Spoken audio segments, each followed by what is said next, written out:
Le bord d'égouttement de métal est appliqué sur le plancher de toit qui est ensuite recouvert par une membrane d'étanchéité qui chevauche le bord de la gouttière par 3/4 de pouce.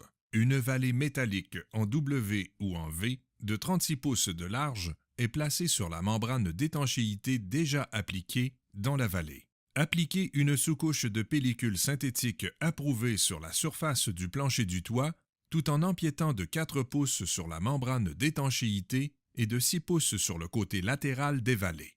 Appliquez la rangée de démarrage sur l'avant-toit et sur la vallée avec un cordon continu de mastic appliqué à l'endos en prenant soin de garder les clous à l'extérieur de la vallée.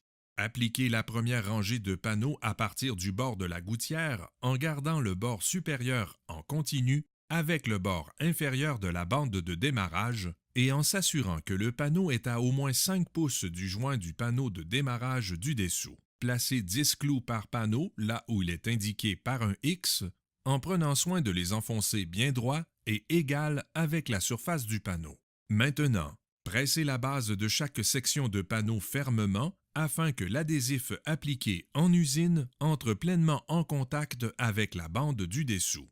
Faites ceci avant de passer à la rangée de panneaux suivants. Les dents surélevées à l'arrière du panneau reposent sur le bord supérieur de la rangée du dessous pour régler l'alignement horizontal et les languettes latérales et les fentes définissent l'espacement entre les panneaux. Suivez le schéma de configuration spécifique à l'arrière du guide d'installation qui correspond au numéro de moule étampé sur le devant du panneau. Dans cet exemple, il s'agit du moule numéro 19 et 20.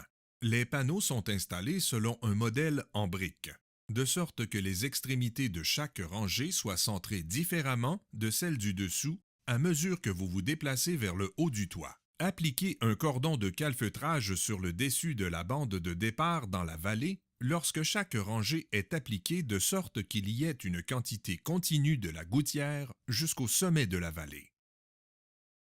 La rangée de démarrage et les rangées de panneaux suivants surplombent de 3/4 de pouce les extrémités de l'entretoit jusqu'au pignon. Utilisez des vis à bois traité de 3 pouces.